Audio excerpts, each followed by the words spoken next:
ക്രിസ്തുവിനോടുകൂടെ 1000 ആണ്ട് വാഴും.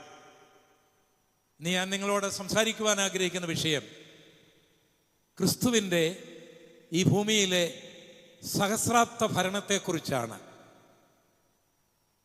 കഴിഞ്ഞ 5 വർഷത്തിനുള്ളിൽ ക്രിസ്തുവിൻ്റെ സഹസ്രാബ്ദ ഭരണം എന്നൊരു വിഷയത്തെ ആസ്പദമാക്കിക്കൊണ്ട് ഒരു പ്രഭാഷണം കേട്ടവർ ദയവായിട്ട് ഒന്ന് കരമുയർത്താമോ? ദൈവത്തിൻ്റെ അഭിഷക്തന്മാരിൽ കുറച്ചുപേർ ഉണ്ട്. അപ്പോൾ വളരെയധികം നമ്മൾ ശ്രദ്ധിക്കാത്ത അല്ലെങ്കിൽ പഠിക്കാത്ത അല്ലെങ്കിൽ പ്രസംഗിക്കാത്ത ഒരു വിഷയമാണ് ഈ വിഷയം എന്നുള്ളത് നിങ്ങൾ കരങ്ങൾ ഉയർത്തിയും ഉയർത്താതെയുമൊക്കെ എന്നെ ബോധ്യമാക്കി. നിങ്ങൾ ഈ വിഷയത്തെക്കുറിച്ച് കൂടുതൽ കേട്ടിട്ടുണ്ടെങ്കിൽ സമയം കളയണ്ടല്ലോ എന്നോർത്താണ് കരമുയർത്തുവാനായിട്ട് ഞാൻ നിങ്ങളോട് ആവശ്യപ്പെട്ടത്. വെളിപ്പാട് പുസ്തകം അപ്പോക്കാലിപ്സ് ബുദ്ധിജീവികൾക്ക് കാണുവാൻ കഴിയാതിരുന്നത്, ഫിലോസഫേഴ്സിന് അറിയുവാൻ കഴിയാതിരുന്നത്, ഹിസ്റ്റോറിയൻസ് കണ്ടെത്താൻ കഴിയാതിരുന്നത്, തിയോളജിയൻസിന് മനസ്സിലാകാതിരുന്നതിനെ മറനീക്കി നടനാത്മകമായ രീതിയിൽ വളരെ ആഴമേറിയ സ്വർഗീയ രഹസ്യങ്ങൾ വെളിപ്പെടുത്തുന്ന, ആഴവും അപ്പോൾ തന്നെ ലളിതവും, അർത്ഥസമ്പൂർണവും അപ്പോൾ തന്നെ ഹൃദയസ്പർശകവും, ഗ്രഹിക്കുവാൻ അല്പം ബുദ്ധിമുട്ടുള്ളതും പരിശുദ്ധാത്മാവ് സഹായിച്ചാൽ ഗ്രഹിക്കാൻ കഴിയുന്നതുമായ ബൈബിളിലെ അവസാനത്തെ പുസ്തകമാണ് വെളിപ്പാട് പുസ്തകം. അതിലൊരു വാക്യശകലമാണ് നാം ഇവിടെ 20-ാം അധ്യായത്തിൻ്റെ 6-ാം വാക്യത്തിൽ വായിച്ചത്. വേദപണ്ഡിതന്മാരുടെ ചിന്തയിൽ ഇത് ബൈബിളിൻ്റെ ഒരു മേൽക്കൂരയാണ്. വെളിപ്പാട് പുസ്തകം ഇല്ലായിരുന്നെങ്കിൽ മേൽക്കൂരയില്ലാത്ത ഒരു ബിൽഡിംഗ് പോലെ തോന്നുമായിരുന്നു ബൈബിൾ. പക്ഷേ ഈ മനോഹരമായ അപ്പോക്കാലിപ്സ് മറനീക്കിയ ഈ പ്രവചന ഗ്രന്ഥം, പുതിയ നിയമത്തിലെ ഏക പ്രവചന ഗ്രന്ഥം, നമുക്ക് ലഭിച്ചത് വളരെ ലളിതമായ ഒരു മേഖലയിൽ നിന്നായിരുന്നില്ല. മർക്കോസിന്റെ മാളിക മുറിയിൽ നിന്നായിരുന്നില്ല, ഏതെങ്കിലും ഒരു സഭാ ഹാളിൽ നിന്നായിരുന്നില്ല, ഏതെങ്കിലും ഒരു ബൈബിൾ സെമിനാരിയിൽ നിന്ന് ആയിരുന്നില്ല, ഏതെങ്കിലും ഒരു പ്രാർത്ഥനാ യോഗത്തിൽ നിന്ന് ഉരുത്തിരിഞ്ഞു വന്നതുമായിരുന്നില്ല. ഇന്നേക്ക് ഏകദേശം 2000 വർഷങ്ങൾക്ക് മുൻപ് ഇന്നത്തെ ടർക്കിയിലെ എഫെസോസിൽ യോഹന്നാൻ, ക്രിസ്തുവിൻ്റെ ശിഷ്യനായ അരുമശിഷ്യനായ യോഹന്നാൻ പാസ്റ്ററായി പ്രവർത്തിക്കുന്ന കാലം, സുവിശേഷ പ്രവർത്തനങ്ങളെ നിരോധിച്ചിരിക്കുന്ന ആ കാലഘട്ടത്തിൽ, റോമൻ ഭരണ കാലഘട്ടത്തിൽ അദ്ദേഹം അറസ്റ്റ് ചെയ്യപ്പെടുകയാണ്. അദ്ദേഹത്തെ ഈജിയൻ കടലിനിടയിലുള്ള ദ്വീപ് സമൂഹങ്ങളിൽ ഒന്നായ പത്മോസിലേക്ക് നാടുകടത്തുകയാണ്. ബ്രിട്ടീഷുകാർ ഇവിടെ ഭരിക്കുന്ന കാലത്ത് ആൻഡമാൻ നിക്കോബർ ദ്വീപുകൾ, ഓസ്ട്രേലിയ തുടങ്ങിയ സ്ഥലങ്ങളിൽ ക്രിമിനൽസിനെ നാടുകടത്താറുണ്ടായിരുന്നു. റോമക്കാരും അങ്ങനെ തന്നെയാണ്. അങ്ങനെ നാടുകടത്തിയാൽ അവരവിടെ നിന്ന് രക്ഷപ്പെടുകയില്ല. അവർക്ക് പ്രത്യേകിച്ച് ഭക്ഷണമോ മറ്റ് ക്രമീകരണങ്ങളുടെയോ ആവശ്യമില്ല. എനിക്കിത് ഒന്ന് റൊട്ടേറ്റ് ചെയ്യാതെ ഒന്ന് തരാമോ? നിങ്ങൾക്ക് വേണ്ടി അങ്ങ് ഫോക്കസ് ചെയ്ത് എനിക്കൊരു. ഇപ്പോൾ വെയിലും മഴയും ഒക്കെ കൊണ്ടും ഭക്ഷണം കഴിക്കാതെയും ക്രിമിനൽസ് അവിടെ മരിച്ചുകൊള്ളും.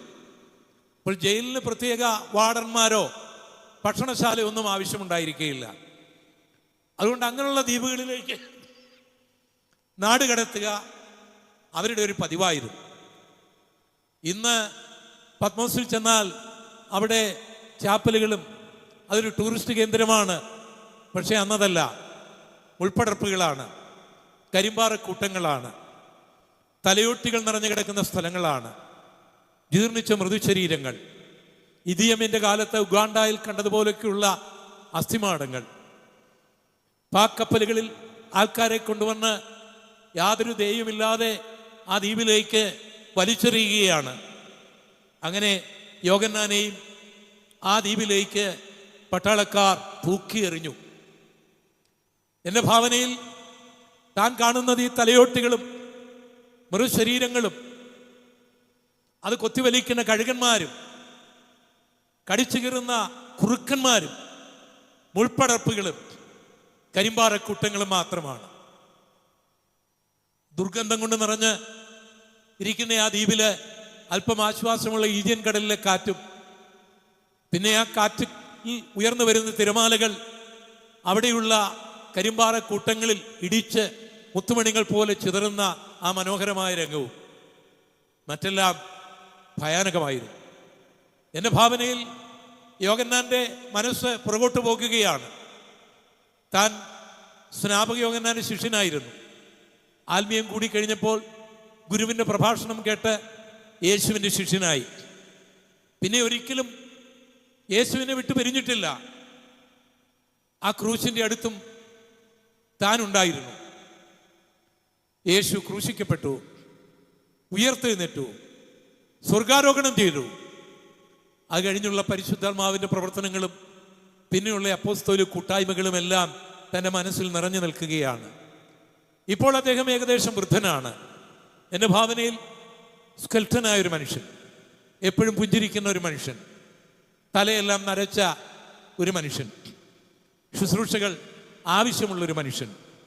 ആ വൃദ്ധനായ മനുഷ്യൻ ഇപ്പോൾ ഈ തലയോട്ടികളുടെ ഇടയിലാണ്, കരിമ്പാറക്കൂട്ടങ്ങളുടെ ഇടയിലാണ്, മുൾപ്പടർപ്പുകളുടെ ഇടയിലാണ്, മൃതശരീരങ്ങളുടെ ഇടയിലാണ്, ക്രിമിനൽസുകളുടെ ഇടയിലാണ്. താനും ഒരു കുറ്റവാളിയായി ഗണിക്കപ്പെട്ടിരിക്കുകയാണ്. തൻ്റെ ബന്ധുക്കളും ചാർച്ചക്കാരും എല്ലാം അങ്ങകലെ കഫർനഹൂമിലും ഗലീലയുടെ പ്രാന്തപ്രദേശങ്ങളിലുമാണ്. തന്നോടൊപ്പം കർത്താവിൻ്റെ വേലക്കിറങ്ങിയ പത്രോസ് തുടങ്ങിയ ആൾക്കാരൊക്കെ അങ്ങ് ജെറുസലേമിലാണ്. തൻ്റെ വിശ്വാസികൾ എഫെസോസിലാണ്.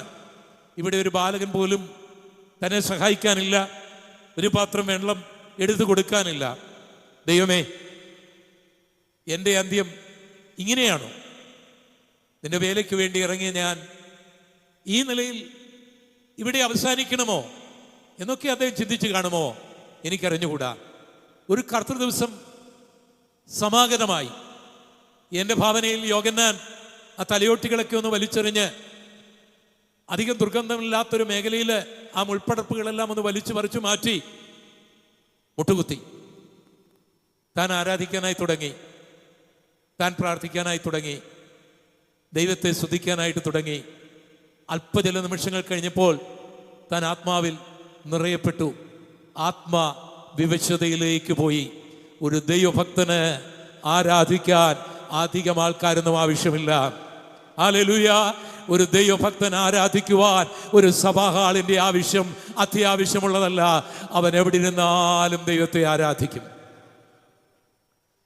അദ്ദേഹം അവിടെ ആരാധിച്ചു കൊണ്ടിരിക്കുമ്പോൾ എല്ലാം മറക്കുകയാണ്. താനിപ്പോൾ ഈജിയൻ കടലിലെ തിരമാലകളുടെ ശബ്ദം കേൾക്കുന്നില്ല, കഴുകന്മാർ പറക്കുന്നത് താൻ കാണുന്നില്ല, കുറുക്കന്മാർ മനുഷ്യ മൃതശരീരങ്ങൾ വലിച്ചു കീറുന്നത് താൻ കാണുന്നില്ല, ചീത്ത പറയുന്ന ക്രിമിനൽസിനെ താൻ കാണുന്നില്ല, മരണത്തോട് മല്ലടിക്കുന്ന ജീവിതങ്ങളെ താൻ കാണുന്നില്ല. താൻ ഒരു തേജോഗോളം കാണുകയാണ്. അങ്ങകലെ ഒരു തേജോഗോളം. താൻ ശ്രദ്ധിച്ചു നോക്കി. ഒരു രൂപാകൃതി. ആ കണ്ണുകൾ അഗ്നിജ്വാലയ്ക്കൊത്ത കണ്ണാണ്. ആ മുഖം സൂര്യനെ പോലെ ശോഭിക്കുന്നുണ്ട്. ഒരു നിലയങ്കി ധരിച്ചിട്ടുണ്ട്. മാറത്തൊരു പൊൻകച്ച കെട്ടിയിട്ടുണ്ട്. ആ കാലുകൾ വെള്ളോട്ടിന് സദൃശ്യമാണ്. അത് പദം വെച്ച് തൻ്റെ അടുക്കലേക്ക് വരികയാണ്. വാക്കും ഭാഷണവുമില്ലാതൊരു ദൂത് വിളിച്ചു പറയുകയാണ്, എൻ്റെ ദാസൻ എവിടെയുണ്ടോ അവിടെ ഞാനുണ്ട്. എനിക്ക് നിന്റെ അടുക്കലേക്ക് വരുവാൻ റോമാക്കാരൻ്റെ അനുവാദം വേണ്ട. എനിക്ക് നിന്റെ അടുക്കലേക്ക് വരുവാൻ ആരുടെയും വീസ വേണ്ട. എനിക്ക് നിന്റെ അടുക്കലേക്ക് വരുവാൻ ഒരു വഞ്ചി ആവശ്യമില്ല. എൻ്റെ ഭക്തൻ എവിടെ മുട്ടുകുത്തുമോ അവിടെ വരുന്ന. ഹല്ലേലൂയ. ജീവിക്കുന്ന ദൈവമാണ് ഞാൻ. ഞാൻ മരിച്ചവനാണ്, പക്ഷേ ജീവിക്കുന്നു. ഹല്ലേലൂയ. ഹല്ലേലൂയ. യോഹന്നാൻ ആദ്യം കാണുന്നത് തൻ്റെ അരുമരക്ഷകനെ കുറിച്ച് തന്നെയാണ്. വെളിപ്പാടുകളിൽ ആദ്യം കാണേണ്ടതും അത് തന്നെയാണ്. 2-3 അധ്യായങ്ങളിൽ യോഹന്നാൻ സഭയെക്കുറിച്ച് കാണുകയാണ്. യോഹന്നാന് ദൈവം ഒരു വലിയ ദൗത്യം നൽകുകയാണ്. യോഹന്നാനെ, നീ ഓർത്തു നിന്റെ ശുശ്രൂഷ ഇവിടെ അവസാനിച്ചു വന്നു. നീ ഓർത്തു എഫെസോസിൽ ഒരു ശുശ്രൂഷകനായി നിന്റെ ശുശ്രൂഷ മതിയെന്ന്. പക്ഷേ നിന്നെ 7 സഭകൾക്ക്, ഹല്ലേലൂയ, അവരോട് ദൂത് പറയുവാൻ ഞാൻ നിയോഗിക്കുകയാണ്. അക്കരമടിച്ചൊന്ന് ദൈവത്തെ ആരാധിച്ചാട്ടെ. നമ്മുടെ ശുശ്രൂഷകൾ അവസാനിക്കുന്നുവെന്ന് തോന്നുമ്പോൾ, നമ്മെ സഹായിക്കുവാൻ ആരുമില്ലെന്ന് തോന്നുമ്പോൾ, നാം ഒറ്റപ്പെടുമ്പോൾ, നാം ബന്ധിക്കപ്പെടുമ്പോൾ, എല്ലാം തീർന്നുവെന്ന് തോന്നുമ്പോൾ, ആത്മാവിൽ ആരാധിക്കാൻ തയ്യാറായാൽ നിന്റെ ശുശ്രൂഷയുടെ മേഖല വിസ്തൃതപ്പെടുകയാണ്.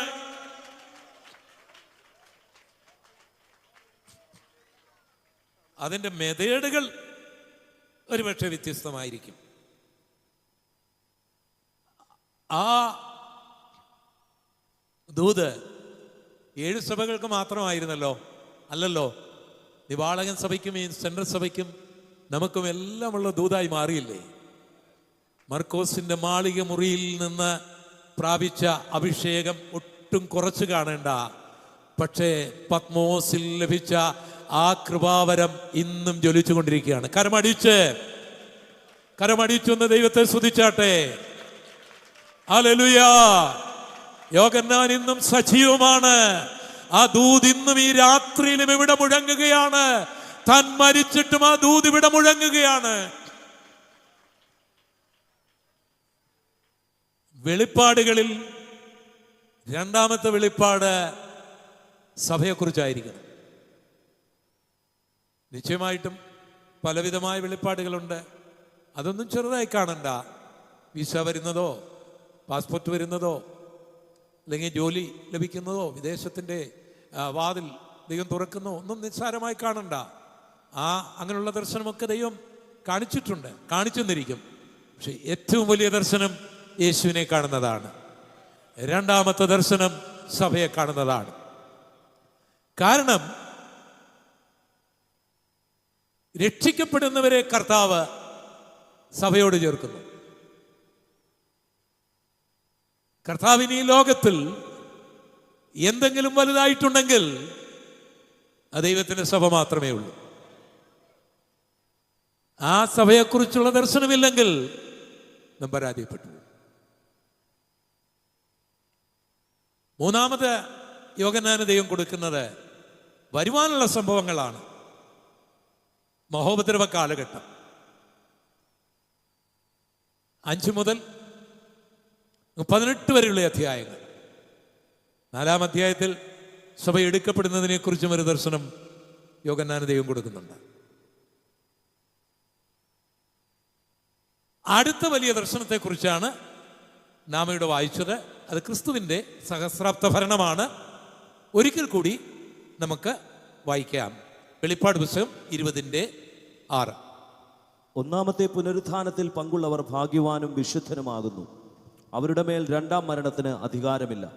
അവർ ദൈവത്തിനും ക്രിസ്തുവിനും പുരോഹിതന്മാരായി ക്രിസ്തുവിനോടുകൂടെ 1000 ആണ്ട് വാഴും. അവർ ക്രിസ്തുവിനും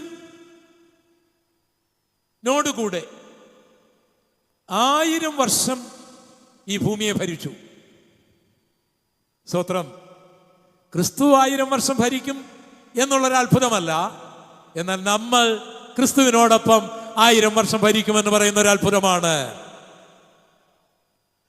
അവർ ക്രിസ്തുവിനോടുകൂടെ 1000 വർഷം ഈ ഭൂമിയെ ഭരിച്ചു. ഈ വലിയൊരു കാഴ്ചപ്പാട് നമുക്കുണ്ടെങ്കിൽ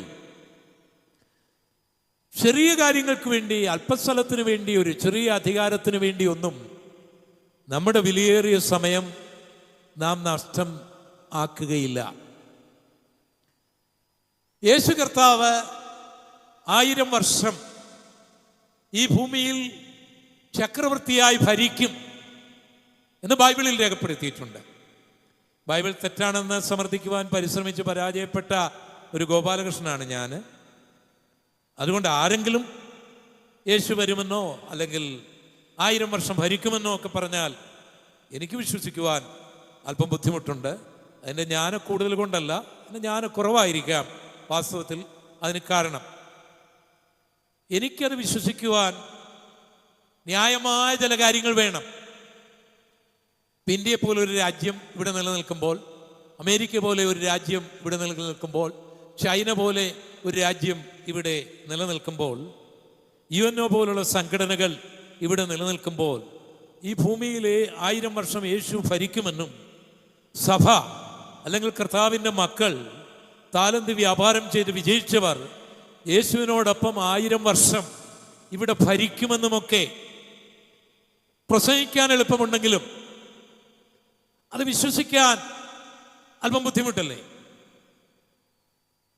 വിശ്വസിക്കാൻ ബുദ്ധിമുട്ടാണ്. എന്നാൽ ഞാനത് പൂർണ്ണമായി വിശ്വസിക്കുന്നു. അതിന് പ്രധാന കാരണം അത് ബൈബിൾ പറഞ്ഞത് കൊണ്ടാണ്. ബൈബിൾ പറഞ്ഞത് വിശ്വസിക്കുവാൻ കാരണം, ബൈബിളിൽ ഇതുപോലെ അസാധ്യമായ അനവധി പ്രവചനങ്ങൾ ഉണ്ടായിരുന്നു. അവയൊക്കെ എൻ്റെ കണ്ണിൻ്റെ മുൻപിൽ നിറവേറുന്നത് കൊണ്ടാണ്. ഉദാഹരണമായിട്ട്, ഇന്നേക്ക് 2600 വർഷങ്ങൾക്ക് മുൻപ് പുരുഷാധിപത്യം നിലവിൽ നിന്നിരുന്ന കാലത്ത് സ്ത്രീകളെ അധികം ഭരണതലത്തിൽ കാണാതിരുന്നിരുന്ന കാലത്ത്, സ്ത്രീകൾ അടുക്കളയിൽ മാത്രം ചില രാജ്യങ്ങളിൽ ഒതുങ്ങിക്കഴിഞ്ഞിരുന്ന കാലത്ത്, ഭർത്താവിൻ്റെ മുഖം പോലും മാസങ്ങൾ കഴിഞ്ഞ് കാണുന്ന ഭാര്യ ഭർത്തൃ ബന്ധമുണ്ടായിരുന്ന നമ്മുടെ ഈ രാജ്യത്തില് രാജാക്കന്മാർ ഭരിച്ചുകൊണ്ടിരുന്ന കാലത്ത് സ്ത്രീകൾ ഭരിക്കുമെന്നൊക്കെ പറഞ്ഞാൽ, പ്രവചിച്ചാൽ നമുക്ക് വിശ്വസിക്കുവാൻ ബുദ്ധിമുട്ടായിട്ടുണ്ടായിരുന്നു. യെശയ്യാ പ്രവാചകന്റെ പുസ്തകം 3-ാം അധ്യായത്തിന്റെ 12-ാം വാക്യത്തിൽ യെശയ്യാ പറയുകയാണ്, സ്ത്രീകൾ ഭരിക്കുന്നൊരു കാലം വരുമെന്ന്. സ്ത്രീകൾ എന്നാൽ കൃഷിയിടമായിട്ടും, സ്ത്രീകളെന്നാൽ അടിമകളായിട്ടും, സ്ത്രീകളെന്നാൽ ആത്മാവിലെ പുരുഷന് വേണ്ടി മാത്രമാണെന്നും, അടുക്കളയിൽ മാത്രം ഒതുങ്ങിക്കുഴി കഴിയേണ്ടവളാണ്, അവളൊന്നും ഭരണതലത്തിൽ വരേണ്ടതല്ല എന്ന് ഒരു 100 വർഷം മുൻപ് പോലും നമ്മുടെ ഈ നാട്ടിൽ വിശ്വസിച്ചിരുന്ന കാലത്ത്, 2600 വർഷങ്ങൾക്ക് മുൻപ് ബൈബിൾ പറയുകയാണ് സ്ത്രീകൾ ഭരിക്കുമെന്ന്. വായിക്കാം. എന്റെ ജനമോ കുട്ടികൾ അവരെ പീഡിപ്പിക്കുന്നു, സ്ത്രീകൾ അവരെ വാഴുന്നു. യെശയ്യാ പ്രവാചകന്റെ പുസ്തകം 3:12 നാം കേൾക്കുകയാണ്, സ്ത്രീകൾ അവരെ ഭരിക്കുന്നു. നമ്മുടെ തൊട്ടടുത്ത രാജ്യത്തിലല്ലേ ലോകത്തിലെ ആദ്യത്തെ വനിതാ പ്രധാനമന്ത്രി ഉണ്ടായത്? മിസ്സസ് സിരിമാവ് ബന്ധാരനായിക്, ശ്രീലങ്കയിൽ. ഇന്ത്യയിലെ ഇന്ദിരാജിയെ മറക്കാൻ നമുക്ക് സമയമായില്ലല്ലോ. ഇനി ഇസ്രയേലിനോടുള്ള ബന്ധത്തിലാണെങ്കിൽ അവിടെയും ഒരു ഗോൾഡോമിയർ, മിസ്സസ് ഗോൾഡോമിയർ അവിടെ ഭരിച്ചില്ലേ ഒരു സ്ത്രീ ആയിട്ട്. ഇംഗ്ലണ്ടിലും ഉണ്ടായിരുന്നല്ലോ ഒരു പ്രധാനമന്ത്രി രാജ്ഞിയെ കൂടാതെ. ഈ അടുത്ത സമയത്തല്ലേ യൂറോപ്പില് ഒരു രാജ്ഞി രാജിവെച്ചത് അല്ലേ? രാജിവെച്ച മകന് രാജ്യത്വം കൊടുത്തത്. നമ്മുടെ കേരളത്തിലേക്ക് വന്നാൽ, നമ്മുടെ നിയമസഭയിലേക്ക് വന്നാൽ, രാജ്യസഭയിലേക്ക് എന്നാൽ, പാർലമെന്റിലേക്ക് എന്നാൽ സ്ത്രീകളെ നമ്മൾ കാണുന്നില്ലേ? 100 വർഷങ്ങൾക്ക് മുൻപ് ഇന്ത്യക്കാർക്ക് ഇത് വിശ്വസിക്കാൻ കഴിയുമായിരുന്നോ? നമ്മുടെ സംസ്കാരം, നമ്മുടെ മതപശ്ചാത്തലം, നമ്മുടെ രാഷ്ട്രീയ ചിന്തകൾ ഇതിനെ വിശ്വസിക്കാൻ അനുവദിക്കുമായിരുന്നോ? 2600 വർഷങ്ങൾക്ക് മുൻപ് സ്ത്രീകൾ ഭരിക്കുമെന്ന് ബൈബിൾ പ്രസംഗിക്കുമ്പോൾ, പ്രവചിച്ചപ്പോൾ, അത് എഴുതി വെച്ചപ്പോൾ അത് വിശ്വസിക്കുവാൻ ബുദ്ധിമുട്ടായിരുന്നു. ഇന്ന് നമ്മുടെ കണ്ണിന്റെ മുൻപിൽ അത് നിറവേറിയെങ്കിൽ യേശു ഭരിക്കുമെന്നുള്ള പ്രവചനവും നിറവേറാതിരിക്കുകയില്ല. ആ വാക്യത്തിൽ മറ്റൊരു വാക്യം കൂടി ഉണ്ട്. കുട്ടികളെ കുറിച്ച് ഒന്നുകൂടെ വായിച്ചേ. 3:12 എന്റെ ജനമോ കുട്ടികൾ അവരെ പീഡിപ്പിക്കുന്നു, സ്ത്രീകൾ അവരെ വാഴുന്നു. ഈ വാക്യം നമുക്ക് കുറെ കൂടെ മനസ്സിലാകുന്നത് നമ്മുടെ ഗവർണർക്കാണ്. ഏതെങ്കിലും ഗവർണർമാർ ഈ കേരളക്കരയിൽ കുട്ടികൾ, വിദ്യാർത്ഥികൾ മുഖാന്തരം ഭയക്കോ പീഡിപ്പിക്കപ്പെടുകയോ നിങ്ങൾ കേട്ടിട്ടുണ്ടോ? ഇതിനു മുൻപ് കേരള ചരിത്രത്തിൽ, ഇന്ത്യയുടെ ചരിത്രത്തിൽ എൻ്റെ ജനമേ സ്ത്രീകൾ അവരെ വാഴുന്നു, കുട്ടികൾ അവരെ പീഡിപ്പിക്കുന്നു എന്നുള്ള ആ പ്രവചനം എത്ര കൃത്യമായിട്ടാണ് നമ്മുടെ കണ്ണിന്റെ മുൻപിൽ നിറവേറിയത്. സ്കൂളിലേക്ക് പോകണ്ട, കോളേജിലേക്ക് പോകണ്ട, വിദേശ രാജ്യങ്ങളിൽ പല ഭവനങ്ങളിലും ചെന്നാൽ മാതാപിതാക്കൾ, വല്യപ്പന്മാർ വിറച്ചു നിൽക്കുന്നത് നമുക്ക് കാണാൻ കഴിയും. അത് പലരും പറയുന്നില്ലെന്ന് മാത്രമേ ഉള്ളൂ. ഒരിക്കലും ഒരു പിതാവ് എന്നെ കാണിച്ചു. അദ്ദേഹത്തിൻ്റെ മുറിയിൽ ഒരു 8-10 ഹോളുകൾ സ്വന്തം മകൻ ഫയർ ചെയ്തതാണ്. ചങ്കിൽ വെടിവെക്കാൻ അവൻ അറിയാൻ മേലാഞ്ഞിട്ടില്ല. അവൻ വലിയ മിടുക്കനാണ്. അവൻ തോക്കെടുത്ത് വെടിവെക്കും, അല്പം മാറ്റി പൈസയ്ക്കാണ്. അപ്പൻ പൈസ കൊടുക്കും, കിട്ടാതെ വരുമ്പോൾ അടുത്ത് വെടിവെക്കും. അപ്പനെ വെടിവെക്കുന്ന പോലെയാണ്, പക്ഷേ ചങ്കിൽ വെടിവെക്കുകയല്ല. 8 എണ്ണം ഞാൻ കണ്ടു. അപ്പം പിള്ളേരെക്കുറിച്ചും സ്ത്രീകളെക്കുറിച്ചുമുള്ള പ്രവചനങ്ങൾ ഈ ബൈബിളിൽ എഴുതിയ നിറവേറിയെങ്കിൽ എന്റെ യേശുവിനെ കുറിച്ചുള്ള പ്രവചനങ്ങൾ നിറവേറാതിരിക്കുമോ? എസെക്കിയേൽ പ്രവാചകന്റെ പുസ്തകം 21:26 ഇന്നേക്ക് 2000 വർഷങ്ങൾക്ക് മുൻപ്, 2500-ലധികം വർഷങ്ങൾക്ക് മുൻപ് എസെക്കിയേൽ ബാബിലോണിൽ, ഇറാഖിൽ വെച്ച് ഒരു ദർശനം കാണുകയാണ്. രാജഭരണം അവസാനിക്കുന്നതാണ്. താഴ്ന്നവർ ഭരണതലത്തിലേക്ക് ഉയർന്നു വരുന്നതാണ്. രാജകിരീടം ഏൽക്കുവാൻ യോഗ്യനായവൻ വരുന്നതുവരെ ആ മകുടവും കിരീടവും മാറുന്നതാണ് അദ്ദേഹം കാണുന്നത്. അദ്ദേഹം ഇത് കാണുമ്പോൾ പുറത്തു പറഞ്ഞാൽ തന്റെ തല പോകും. കാരണം നെബൂഖദ്നേസർ വലിയ കിരീടം വെച്ച് ഭരിക്കുകയാണ്. ഇന്നത്തെ കുവൈറ്റിനെയും, ഇന്നത്തെ ഇറാഖിനെയും, ഇന്നത്തെ ഇസ്രയേലിനെയും, പലസ്തീനെയും, സിറിയയെയും എല്ലാം ഭരിക്കുന്ന നെബൂഖദ്നേസർ കിരീടധാരിയായി ഇരിക്കുന്ന കാലത്ത് രാജഭരണം അവസാനിക്കുന്നതിനെ കുറിച്ച് അദ്ദേഹം കാണുകയും അദ്ദേഹം പ്രസംഗിക്കുകയും അദ്ദേഹം എഴുതി വച്ചിരിക്കുകയും ചെയ്തത് നമുക്കൊന്ന് വായിക്കാം. എസെക്കിയേൽ 21:26. യഹോവയായ കർത്താവ് ഇപ്രകാരം അരുളി ചെയ്യുന്നു, ഞാൻ മകുടം നീക്കി കിരീടം എടുത്തു കളയും. അതങ്ങനെ ഇരിക്കുകയില്ല. ഞാൻ താണതിനെ ഉയർത്തുകയും ഉയർന്നതിനെ താഴ്ത്തുകയും ചെയ്യും. മകുടവും കിരീടവുമുള്ള ഭരണകർത്താക്കൾ, രാജാക്കന്മാർ, ചക്രവർത്തിമാർ, എന്തിനേറെ ഒരു 100 വർഷങ്ങൾക്ക് മുൻപ് ഈ കേരളത്തിൽ തന്നെ എത്ര രാജാക്കന്മാരുണ്ടായിരുന്നു, എത്ര കിരീടങ്ങൾ ഉണ്ടായിരുന്നു. ഇന്ത്യയിൽ തന്നെ എത്ര രാജാക്കന്മാർ, ആയിരക്കണക്കിന് രാജാക്കന്മാരല്ലേ ഇന്ത്യയിൽ ഉണ്ടായിരുന്നത്, ലോകം മുഴുവൻ ഉണ്ടായിരുന്നത്. ആ രാജഭരണം അവസാനിക്കുമെന്നും താഴ്ന്നവർ ഭരണതലത്തിലേക്ക് വരുമെന്നുമൊക്കെ 2600 വർഷങ്ങൾക്ക് മുൻപ് എസെക്കിയേൽ പ്രവചിക്കുമ്പോൾ അത് വിശ്വസിക്കുവാനുള്ള ഏതെങ്കിലും സാധ്യത ഏതെങ്കിലും രാജ്യത്തിൽ ഉണ്ടായിരുന്നോ? 2600 വർഷം മുൻപുള്ള ചരിത്രം നോക്കുക. കാരൽ മാർക്സും ഏംഗൽസും വല്ലതും അവരുടെ വല്യപ്പന്മാരും ആ കാലഘട്ടങ്ങളിൽ ജനിച്ചിട്ടുണ്ടോ? എന്നാൽ ഇന്ന് നമ്മുടെ കണ്ണിന്റെ മുൻപിൽ അത് നിറവേറുകയല്ലേ. ലണ്ടൻ ടവറില് ഒരു സുഹൃത്തന്നെ സൂര്യൻ അസ്തമിക്കാതിരുന്ന ബ്രിട്ടീഷ് സാമ്രാജ്യത്തിലെ രാജാക്കന്മാരോ രാജ്ഞിമാരോ ധരിച്ചിരുന്ന കിരീടങ്ങൾ കാണിക്കാനായി കൊണ്ടുപോയി. ഇന്ത്യയിൽ നിന്നുള്ള കോഹിന്നൂർ രത്നം പതിച്ച കിരീടവും അവിടെ ഉണ്ടാകും എന്ന് ആ സുഹൃത്ത് പറഞ്ഞിരുന്നു. ആ ടവറിൽ ഞങ്ങൾ ചെന്നു. കിരീടങ്ങൾ അവിടെ നിരത്തി വെച്ചിട്ടുണ്ട്. ഒരു കൺവെയർ പോലുള്ള ഒരു ബെൽറ്റിൽ വേണം നമ്മൾ നിൽക്കാൻ. അതിങ്ങനെ കറങ്ങിക്കൊണ്ടിരിക്കും. ഞാൻ 1-2 പ്രാവശ്യം വീണ്ടും വീണ്ടും അത് കാണാനായിട്ട് കറങ്ങി. അതിനുശേഷം ഇവരെയൊക്കെ അടക്കിയ വെസ്റ്റ് മിനിസ്റ്റർ ആബിയിലും പോയി. സൂര്യൻ അസ്തമിക്കാതിരുന്ന സാമ്രാജ്യത്തിൽ ഇന്ത്യ ഉൾപ്പെടെയുള്ള രാജ്യങ്ങളെ ഭരിച്ചിരുന്ന രാജ്ഞിമാരോ ചക്രവർത്തിമാരോ ഒക്കെ അടക്കിയ സ്ഥലങ്ങൾ, അവരുടെ കിരീടങ്ങൾ. ഈ എസെക്കിയേൽ പ്രവാചകന്റെ വാക്യം എന്റെ മനസ്സിലേക്ക് ഓടി വന്നു. എസെക്കിയേലിന് ഈ പ്രവചനത്തിന്റെ നിവൃത്തി കാണാൻ കഴിഞ്ഞില്ല. ഈ പ്രവചനം വായിച്ച 1000 വർഷം കഴിഞ്ഞവർക്കും കഴിഞ്ഞില്ല. 2000 വർഷം കഴിഞ്ഞിട്ടും ഈ ബൈബിൾ വായിച്ചവർക്ക് അതിന്റെ പ്രവചനം കാണാൻ കഴിഞ്ഞില്ല. എന്നാൽ ഈ ഗോപാലകൃഷ്ണന് ആ ബൈബിൾ പ്രവചനത്തിന്റെ നിവൃത്തി കാണാൻ കഴിഞ്ഞു. കേവലം മനുഷ്യരായ ഭരണകർത്താക്കളെ കുറിച്ചുള്ള പ്രവചനം നിറവേറിയെങ്കിൽ എന്റെ യേശുവിനെ കുറിച്ചുള്ള പ്രവചനം നിറവേറാതിരിക്കുമോ?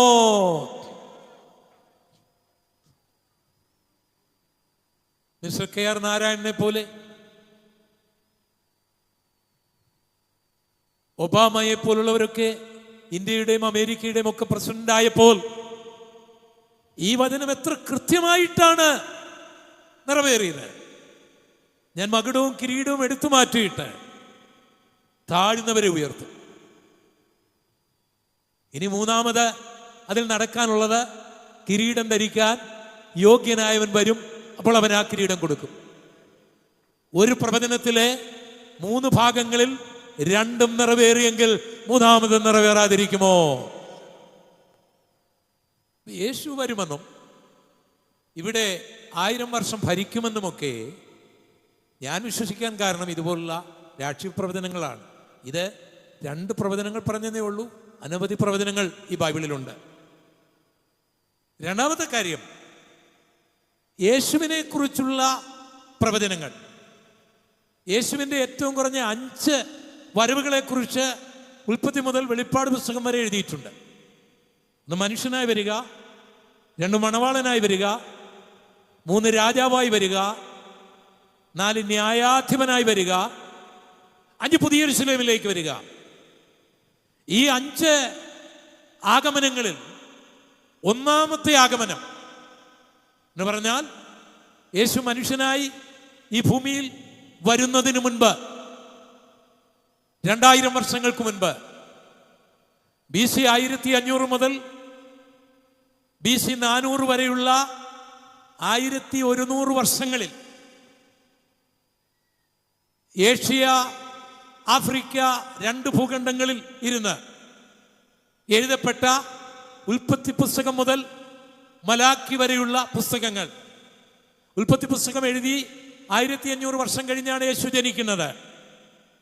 മലാക്കി എഴുതി 400 വർഷം കഴിഞ്ഞാണ് യേശു ജനിക്കുന്നത്. ഈ പുസ്തകങ്ങളെല്ലാം ജൂതന്മാരുടെ മതഗ്രന്ഥമാണ്. ഇത് ക്രൈസ്തവർ അത് സ്വീകരിച്ചിട്ടുള്ളതല്ലാതെ ഇത് ക്രൈസ്തവരുടെ മതഗ്രന്ഥമല്ല. കാരണം ക്രൈസ്തവർ അന്നുണ്ടായിരുന്നില്ല. ജൂതന്മാർക്ക് ദൈവം കൊടുത്ത മതഗ്രന്ഥമാണത്. അതവർ നിധി പോലെ ഇന്നും സൂക്ഷിച്ചിരിക്കുന്നു. എബ്രായ, അരമിക്, ഗ്രീക്ക് ഭാഷകളിൽ എഴുതപ്പെട്ട ഈ പുസ്തകങ്ങളിൽ യേശുക്രിസ്തുവിന്റെ ഒന്നാമത്തെ വരവിനെ കുറിച്ചുള്ള പ്രവചനങ്ങൾ. ഉൽപ്പത്തി 3:15 സ്ത്രീയുടെ സന്തതിയായി യേശു വരും. യെശയ്യാ 7:14 ആ സ്ത്രീ ഒരു കന്യകയായിരിക്കും. മീഖ 5:2 ആ കന്യകാസുതൻ ബേത്ലഹേമിൽ ജനിക്കും. യെശയ്യാവ് 53 മാനവലോകത്തിന്റെ പാപത്തിന്റെ പരിഹാരത്തിന് ഒരു യാഗമാകേണ്ടതിന് വേണ്ടിയാണ് ഈ കന്യകാസുതൻ വരാൻ പോകുന്നത്.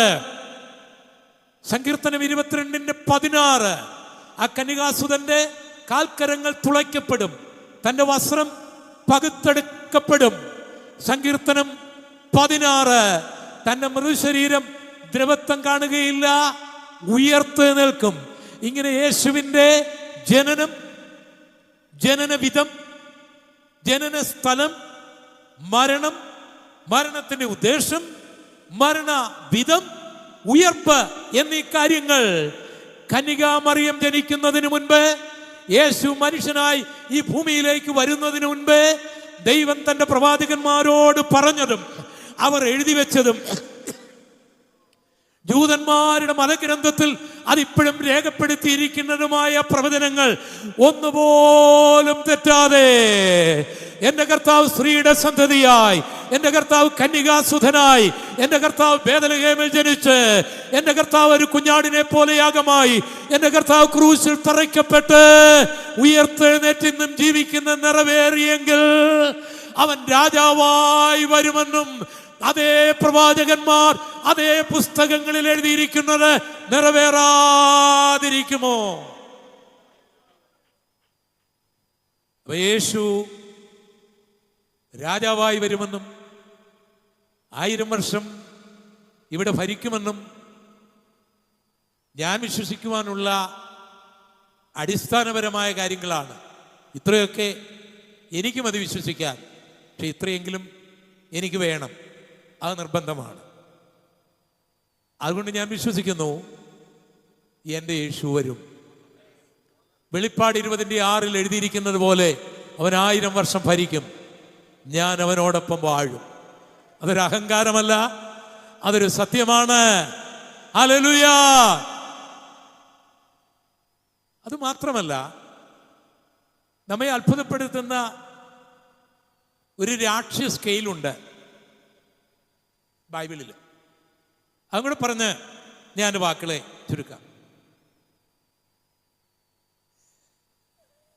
അന്ന് അതിനു മുൻപായിട്ട് ഈ യേശു ഇവിടെ ഭരിക്കുന്നത് കൊണ്ട് എന്ത് ഗുണമുണ്ടാകും? ഇവിടെ ഇപ്പോൾ ഇന്ത്യയിൽ പ്രധാനമന്ത്രിയുണ്ട്, അമേരിക്കയിൽ മിസ്റ്റർ ജോ ബൈഡൻ ഭരിക്കുന്നുണ്ട്, ലോകത്തിലെല്ലാം ഭരണകർത്താക്കളുണ്ട്, കേരളത്തിൽ മിസ്റ്റർ പിണറായി വിജയൻ ഭരിക്കുന്നുണ്ട്.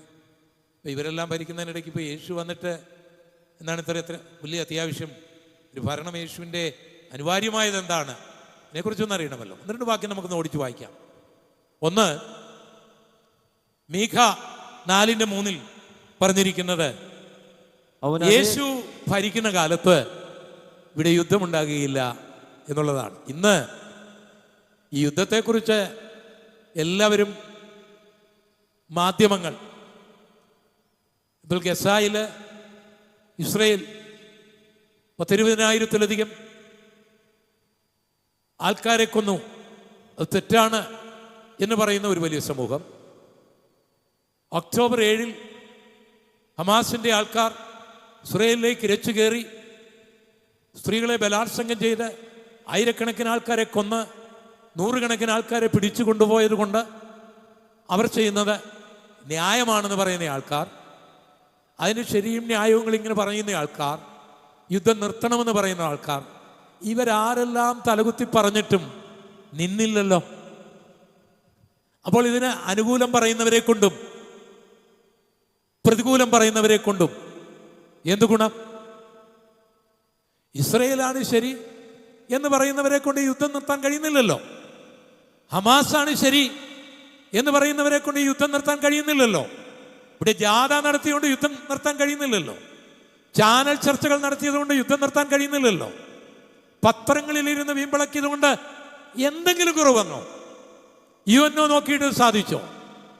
അപ്പോൾ ഈ എഴുത്തുകാരെ കൊണ്ടും ഈ ഇതൊക്കെ അനലൈസ് ചെയ്യുന്ന ശാസ്ത്രജ്ഞന്മാരെ കൊണ്ടും അതിന് ശരിയും തെറ്റും പറയുന്നവരെ കൊണ്ടും കാലണയ്ക്ക് ഗുണം ഇതിനോടുള്ള ബന്ധത്തിലില്ല. ടൈം വേസ്റ്റ് ചെയ്യാവുന്നേ ഉള്ളൂ. ഇതിന്റെ ശരിയും തെറ്റും എവിടെയും കിടക്കട്ടെ. ഈ യുദ്ധം നിർത്താൻ കഴിവുള്ള ഒരുത്തനെങ്കിലും ഉണ്ടോ കയറി വരാൻ? ഒരു ഭരണകർത്താവുണ്ടോ? ഒരു എഴുത്തുകാരനുണ്ടോ? ഒരു ചാനൽ ചർച്ചക്കാരനുണ്ടോ? ഒരു മതമുണ്ടോ? ഇവിടെ ഒരുത്തനുമില്ല എന്ന് യുക്രൈനിൽ വിളിച്ചു പറയുന്നു, ഇസ്രയേലിൽ വിളിച്ചു പറയുന്നു. പക്ഷെ ഞാൻ ഇവിടെ വിളിച്ചു പറയുന്നു, ഒരുത്തനുണ്ട്. അത് മറ്റാരുമല്ല, അതെന്റെ കർത്താവാണ്. അവൻ ഭരിക്കുന്ന കാലത്ത് ഒരു യുദ്ധവും ഇവിടെ ഉണ്ടാകുകയില്ല. വായിക്കാം മീഖ 4:3. അവൻ അനേക ജാതികളുടെ ഇടയിൽ ന്യായം വിധിക്കുകയും ബഹുവംശങ്ങൾക്ക് ദൂരത്തോളം വിധി കൽപ്പിക്കുകയും ചെയ്യും. അവർ തങ്ങളുടെ വാളുകളെ കൊഴുക്കളായും കുന്തങ്ങളെ വാക്കത്തുകളായും അടിച്ചു തീർക്കും. ജാതി ജാതിക്ക് നേരെ വാൾ ഓങ്ങുകയില്ല. അവർ ഇനി യുദ്ധം അഭ്യസിക്കുകയില്ല. യുദ്ധം തെറ്റാണ് എന്ന് പറയുന്നവനെയല്ല നമുക്കിപ്പോൾ ആവശ്യം. യുദ്ധം ചെയ്തത് ശരിയോ തെറ്റാണോ എന്ന് പറയുന്നവനെയല്ല നമുക്ക് ആവശ്യം. മുതലക്കണ്ണുനീര് ഒഴുക്കുന്നവനെയല്ല നമുക്ക് ആവശ്യം. നമുക്ക് ആവശ്യമുള്ളത് യുദ്ധം നിർത്തുന്നവനെയാണ്. അങ്ങനെ നമ്മൾ ഒരിടത്തും കാണുന്നില്ല, ഒരു രാജ്യത്തിലും കാണുന്നില്ല, UNOയിലും കാണുന്നില്ല. പക്ഷെ ഞാൻ എൻ്റെ യേശുവിൽ കാണുന്നു. അവൻ ഭരിക്കുന്ന കാലത്ത് ഒരു യുദ്ധവും ഇവിടെ ഉണ്ടാകുകയില്ല. അതുകൊണ്ട് യേശു വരേണ്ടത് ന്യായമായ ആവശ്യമാണ്.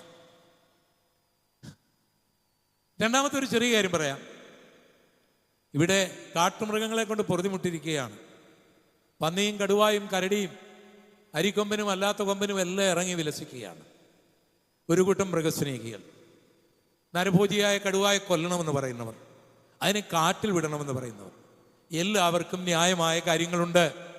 പക്ഷെ പണ്ടെങ്ങുമില്ലാത്ത രീതിയിൽ പാമ്പുകൾ, മൃഗങ്ങൾ, കാട്ടുമൃഗങ്ങൾ നാട്ടിലേക്ക് വരുന്നു. കേരളത്തിലെ ആൾക്കാരെ കൊല്ലുന്നു, പട്ടികൾ കടിക്കുന്നു, വലിച്ചു കീറുന്നു. അതിനെ എതിർക്കുന്നവരും അതിനെ കൊല്ലണമെന്ന് പറയുന്നവരും തൊടാൻ പാടില്ല എന്ന് പറയുന്നവരും തൊട്ടാൽ കേസെടുക്കുന്നവരും എല്ലാം ഇവിടെയുണ്ട്.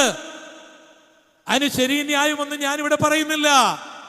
എന്നാൽ ഈ മൃഗങ്ങൾ കടിച്ചു കീറാതെയും ഈ പാമ്പുകൾ കൊത്താതെയും ഇതിൽ തമ്മിൽ തല്ലാതെയും ഇതിനെ നിയന്ത്രിക്കാൻ കഴിവുള്ള ഏതെങ്കിലും വനമന്ത്രി ഉണ്ടോ? ഏതെങ്കിലും മൃഗസ്നേഹിയുണ്ടോ? അല്ല, ഇതിനെയെല്ലാം കൊല്ലണമെന്ന് പറയുന്നവരുണ്ടോ? ഒരുത്തനുമില്ല എന്നുള്ളതാണ് സത്യം. അതിനി വർദ്ധിച്ചുകൊണ്ടേയിരിക്കും. എന്നാൽ എൻ്റെ യേശു ഭരിക്കുന്ന കാലത്ത് ഒരു പട്ടിയുമാരെയും കടിച്ചു കീറുകയില്ല, ഒരു കരടിയുമാരെയും വലിച്ചു കീറുകയില്ല, ഒരു പാമ്പുമാരെയും കൊത്തുകയില്ല. കാരണം അവൻ സൃഷ്ടിതാവാണ്, അവൻ ജീവജാലങ്ങളെ നിയന്ത്രിക്കുന്നവനാണ്. വായിക്കാം യെശയ്യാവ് 65:25. ചെന്നായും കുഞ്ഞാടും ഒരുമിച്ച് മേയും, സിംഹം കാള എന്ന പോലെ വൈക്കോൽ തിന്നും, സർപ്പത്തിന് പൊടി ആഹാരമായിരിക്കും. എൻ്റെ വിശുദ്ധ പർവ്വതത്തിലെങ്ങും ഒരു ദോഷമോ നാശമോ ആരും ചെയ്യുകയില്ല എന്ന് യഹോവ അരുളി ചെയ്യുന്നു. ഇത്ര കൃത്യമായ വചനമില്ലേ? ഒരു നാശവുമില്ല. യേശു ഇവിടെ ഭരിക്കേണ്ട ആവശ്യം. കാട്ടുമൃഗങ്ങൾ കാട്ടിൽ കഴിയാൻ കഴിയുന്നില്ല, ചൂടാണ്. പാമ്പുകൾക്ക് അവിടെ നിൽക്കാൻ കഴിയുന്നില്ല, അതിന് ഭക്ഷണം ആവശ്യം. നമ്മളൊക്കെ ഉള്ളൂ. വരുന്നു അധോലോക ജീവി എന്ന ഒരു പുസ്തകം വെളിപ്പാട് പുസ്തകത്തെ ആധാരമാക്കി ഞാൻ എഴുതിയിട്ടുണ്ട്. അതിന് ചില കോപ്പികൾ പുറകിൽ എൻ്റെ സ്നേഹിതൻ രാജു കൊടുക്കുന്നുണ്ട്. താല്പര്യമുണ്ടെങ്കിൽ നിങ്ങൾക്കത് വാങ്ങിക്കാം. മനുഷ്യൻ നോക്കി നിൽക്കുകയുള്ളൂ. സിംഹവും കരടിയും അവരുടെ മക്കളെ തൂക്കിക്കൊണ്ടു പോകുന്ന കാലം അതിനി വർദ്ധിച്ചുകൊണ്ടേയിരിക്കും. ഭയാനകമായ കാലത്തിൻ്റെ ഒരു തുടക്കം മാത്രമാണ് ഇപ്പോൾ നമ്മൾ പത്രത്തിൽ വായിക്കുന്നത്. ഒരു ഗവൺമെന്റിനും ഇതിനെ ഒന്നും നിയന്ത്രിക്കാൻ കഴിയുകയില്ല. എന്നാൽ എൻ്റെ യേശു ഭരിക്കുമ്പോൾ ഇതെല്ലാം നിയന്ത്രിതമാകും. അതുകൊണ്ട് യേശുവിൻ്റെ ഭരണം അനിവാര്യമായ ഒരാവശ്യമാണ്. ഇന്ന് നമ്മളൊക്കെ ഇവിടുത്തെ ഇന്ത്യയുടെ പശ്ചാത്തലത്തിൽ അല്ലെങ്കിൽ കേരളത്തിൻ്റെ പശ്ചാത്തലത്തിൽ ഇവിടെ നമ്മൾ ഭരണത്തിന് ജയിക്കാൻ വേണ്ടി ഉപയോഗിക്കുന്നത് മതവും മറ്റു പല കാര്യങ്ങളുമൊക്കെയാണ്. ഇനിയിപ്പോൾ ഇലക്ഷൻ വരാൻ പോവുകയാണ്. ഒത്തിരി രസകരമായ കാര്യങ്ങൾ നമ്മളിനി കാണും. വളരെ രസകരമായ പല കഥകളും നമ്മൾ കേൾക്കും. പല ധ്രുവീകരണങ്ങളും ഇനി ഇവിടെ നടക്കും. അങ്ങനെയാണല്ലോ രാഷ്ട്രീയം. രാഷ്ട്രീയത്തിൽ അങ്ങനെ തന്നെ ആകണം, അങ്ങനെ തന്നെ ആയിരിക്കോട്ടെ. പക്ഷേ ഈ വികസിത രാജ്യങ്ങളിൽ നമ്മുടെ ഈ ചീപ്പായിട്ടുള്ള രാഷ്ട്രീയ തന്ത്രങ്ങളല്ല ഇറക്കുന്നത്. അവർ ആഗോളതാപനത്തിൽ എന്ത് ചെയ്യാൻ കഴിയും ഈ ഗവൺമെൻറ്റിന്? നിങ്ങളെ ഞങ്ങൾ ജയിപ്പിച്ചാൽ ആഗോളതാപനവുമായിട്ടുള്ള ബന്ധത്തിൽ നിങ്ങൾക്ക് എന്ത് ചെയ്യാൻ കഴിയും? ആഗോളതാപനം എന്ന് പറയുമ്പോൾ നമ്മൾ ചിന്തിക്കുന്ന ഈ ചൂടൊന്നുമല്ല. വാസ്തവത്തിൽ സൂര്യനിൽ നിന്ന് വരുന്ന ചൂട് ഈ സാറ്റോസ്ഫിയറിലൂടെയും അയണോസ്ഫിയറിലൂടെയും ടോപ്പോസ്ഫിയറിലൂടെയും ഒക്കെ ഇറങ്ങി ഇവിടെ വരുമ്പോൾ ഒരു 14 ഡിഗ്രി കൂടുതൽ ഇവിടെ ഉണ്ടാകുകയില്ല. പർവ്വത്തിലെ കാര്യം കൂടി ഞാൻ പറയുകയാണ്. അത്രയും വരികയില്ല. കാരണം അയണോസ്ഫിയറിൻ്റെ മേഖലയിൽ വരുമ്പോൾ അയണീകരണത്തിന് വേണ്ടി കുറേ ഭാഗം മാറും. അൾട്രാ വയലറ്റ് രശ്മികളെ ഓസോൺ ലെയർ അവിടെ പിടിക്കും. നമ്മുടെ തൊട്ടുമുകളിലുള്ള ടോപ്പോസ്ഫിയറിലേക്ക് വരുമ്പോൾ കുറേയൊക്കെ കടന്നു പോകും. തിരിച്ചുവിടുന്ന ഒരു പ്രക്രിയയുണ്ട്. അതിന് ഭൗമീകരണം എന്നാണ് ശാസ്ത്രജ്ഞന്മാർ പറയുന്നത്. അത് ടോപ്പോസ്ഫിയറിന് താഴെയുള്ള കാർബൺ ഡൈ ഓക്സൈഡ് വാതകത്തിൽ ചെന്ന് തട്ടി നിൽക്കും. അപ്പം കാർബൺ ഡൈ ഓക്സൈഡ് ഇല്ലെങ്കിൽ നമുക്ക് ജീവിക്കാൻ ഒക്കെയില്ല. പക്ഷേ അത് തന്നെയാണ് പ്രപഞ്ചത്തിൻ്റെ അന്തകനാകാൻ പോകുന്നത്. അങ്ങനെ തട്ടി നിന്നിട്ട് അത് പുറത്തോട്ട് പോകാൻ കഴിയാതെ ഫ്ലാസ്കിലെ വെള്ളം പോലെ അത് ഇങ്ങനെ വർദ്ധിച്ച് 28, 27, 30 ഒക്കെ ചൂടായിട്ട് ഇങ്ങനെ നിൽക്കും. അപ്പോൾ ഈ കാർബൺ ഡൈ ഓക്സൈഡിൻ്റെ അനുപാതം വർദ്ധിച്ചാൽ ഈ ചൂട് വർദ്ധിക്കും. കമ്പിളിക്ക് ചൂടൊന്നുമില്ല. കമ്പിളി പുതയ്ക്കുമ്പോൾ തണുപ്പ് അനുഭവപ്പെടാതിരിക്കുന്ന കാരണം കമ്പിളിക്ക് എന്തെങ്കിലും ചൂടുണ്ടായിട്ടല്ല, ശരീരത്തിലെ ചൂട് പുറത്തു കളയാൻ തടഞ്ഞു നിർത്താൻ കമ്പിളിക്ക് കഴിവുണ്ട്. അതാണ്. പക്ഷെ ഒരു കമ്പിളിക്ക് പകരം 1000 കമ്പിളി ഇട്ടാലോ ആളെ എത്തുമോ? അപ്പോൾ നമ്മുടെ റിഫൈനറികളിൽ നിന്നും നമ്മുടെ ഈ വണ്ടികളിൽ നിന്നും കാട്ടുതീകളിൽ നിന്നും പഞ്ചാബ് ഹരിയാന മേഖലയിൽ കത്തിക്കുന്ന കാർഷിക വിളവുകൾ കഴിഞ്ഞുള്ള തീമുഖാന്തരവും ഒക്കെ ഈ ഫോസിലസ് എണ്ണയുടെ ഉപയോഗങ്ങൾ ഈ കാർബൺ ഡൈ ഓക്സൈഡിൻ്റെ അനുപാതം വർദ്ധിപ്പിക്കും. അപ്പോൾ ഇവിടെ ചൂട് വർദ്ധിക്കും.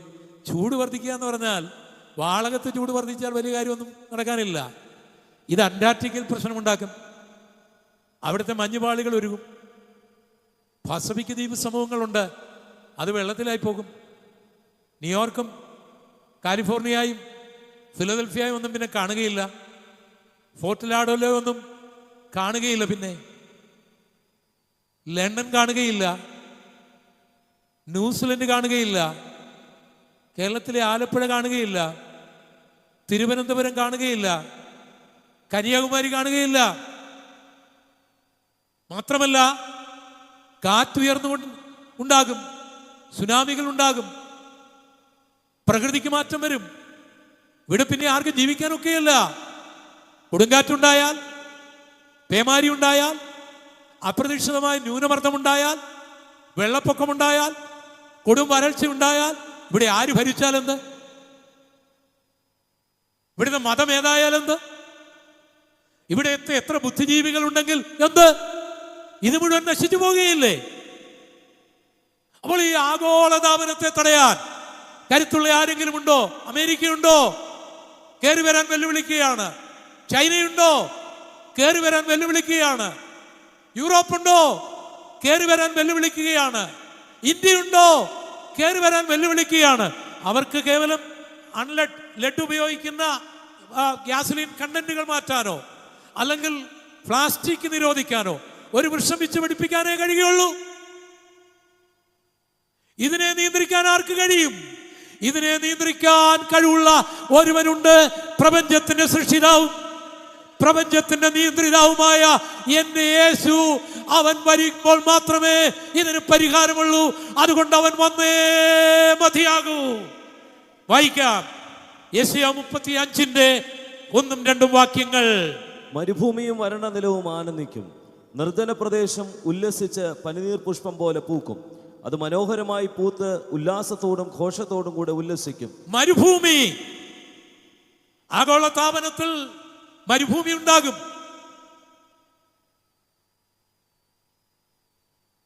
അതിനെ തിരിച്ചു കൊണ്ടുവരുവാൻ, റിവേഴ്സാക്കുവാൻ ഒരു വിധാനം ഉണ്ടാക്കിക്കൊണ്ട് ആകാശത്തിന്റെ മലിനതകൾ മാറ്റി മരുഭൂമി പോലും മനോഹരമായ മലർവാടിയാക്കുവാൻ കഴിവുള്ള ഒരുവൻ യേശുവല്ലാതെ മറ്റാരുമില്ലാത്തത് കൊണ്ട് അവൻ വന്നേ മതിയാകൂ. അവൻ വരിക തന്നെ ചെയ്യും. യേശു രാജാവായി വരേണ്ടതിൻ്റെ 100 കാര്യങ്ങളുണ്ട്. ഞാനതിൻ്റെ 3 കാര്യങ്ങളെ പറഞ്ഞുള്ളൂ. ഇനി യേശുവിൻ്റെ ഭരണം അടുത്തുവോ? അതിൻ്റെ ഒരു രാഷ്ട്രീയ സ്കെയിൽ. രണ്ടാമതായി ഞാൻ യേശു വരുമെന്ന് വിശ്വസിക്കുവാനായിട്ടുള്ള കാരണം കഴിഞ്ഞകാല ഭരണകർത്താക്കളെക്കുറിച്ചും അവരുടെ സാമ്രാജ്യത്തെക്കുറിച്ചുമുള്ള ബൈബിൾ പ്രവചനങ്ങൾ, അതിൻ്റെ അത്ഭുതകരമായ നിറവേറലുകൾ. ദാനിയേൽ പ്രവാചകന്റെ പുസ്തകം 20-ാം അധ്യായത്തിന്റെ 44-45 വാക്യങ്ങൾ നമുക്കൊന്ന് വായിക്കാം. ദാനിയേൽ 2:44-45 വാക്യങ്ങൾ. ഈ രാജാക്കന്മാരുടെ കാലത്ത് സ്വർഗസ്ഥനായ ദൈവം ഒരു നാളും നശിച്ചു പോകാത്ത ഒരു രാജ്യം സ്ഥാപിക്കും. ഇത് ദാനിയേൽ ബാബിലോണിൽ വെച്ച് പറഞ്ഞ, ബാബിലോണിൽ വെച്ച് കണ്ട, ബാബിലോണിൽ വെച്ച് എഴുതിയ വചനമാണ്. 2600 വർഷങ്ങൾക്ക് മുൻപ്. ഈ വാക്യത്തിന്റെ ഒരു പശ്ചാത്തലം പറയുമ്പോൾ അത് വേഗം മനസ്സിലാകും. ഇറാഖിലെ ബാഗ്ദാദിൽ നിന്ന് ഒരു 90 കിലോമീറ്റർ യാത്ര ചെയ്ത് പിന്നെ ഒരു 8 കിലോമീറ്റർ കൂടെ ഡിവിയേറ്റ് ചെയ്ത് യാത്ര ചെയ്ത് എന്നാൽ ബാബിലോണിലെത്താം. സദാമിൻ്റെയൊക്കെ വല്യപ്പനായിരുന്ന നെബൂഖദ്നേസർ അവിടെ ചക്രവർത്തിയായിരുന്ന കാലം, 344 വർഷങ്ങൾ നീണ്ടു നിന്ന ജൂദയുടെ ഭരണം അവസാനിപ്പിച്ച് രാജകുമാരന്മാരുടെ കഴുത്തറുത്ത് രാജാവ് സിദെക്കീയാവിൻ്റെ കണ്ണ് കുത്തിപ്പൊട്ടിച്ച് യഹൂദ രാജ്യത്തെ ഇറാഖുമായിട്ട് അനക്സ് ചെയ്യിച്ച് ഒരു സാമ്രാജ്യമായി പടുത്തുയർത്തിയ ഒരു വലിയ ചക്രവർത്തിയായിരുന്നു നെബൂഖദ്നേസർ. അയാളുടെ ഭരണത്തിൻ്റെ 2-ാമത്തെ വർഷം, ഒരുപക്ഷെ അത് BC 604 വല്ലോ. അദ്ദേഹം ഒരു സ്വപ്നം കാണുകയാണ്. ആ സ്വപ്നത്തിൽ അദ്ദേഹം ഒരു വലിയ പ്രതിമ കാണുകയാണ്. അതിൻ്റെ തല തങ്കം കൊണ്ടാണ്, അതിൻ്റെ 2 കൈകളും നെഞ്ചും വെള്ളി കൊണ്ടാണ്, അതിൻ്റെ വയറും അരയും താമ്രം കൊണ്ടാണ്, അതിൻ്റെ തുട ഇരുമ്പ് കൊണ്ടാണ്, അതിൻ്റെ കാൽപ്പാത് കളിമണ്ണും ഇരുമ്പും കൊണ്ടാണ്. ഒരു വലിയ കല്ല് വന്ന് ആ ബിംബത്തെ ഇടിക്കുന്നു. ആ ബിംബം പൊടിയുന്നു, പതിര് പോലെ പാറിപ്പോകുന്നു. അവിടെ ആ കല്ല് ഒരു പർവ്വതമായി ഭൂമിയെ നിറയ്ക്കുന്നു. ഇതാണ് ചക്രവർത്തി കണ്ട സ്വപ്നം. അയാൾക്ക് വലിയ ഭയമായി പോയി. മാത്രമല്ല, അദ്ദേഹം സ്വപ്നം മറന്നു പോവുകയും ചെയ്തു.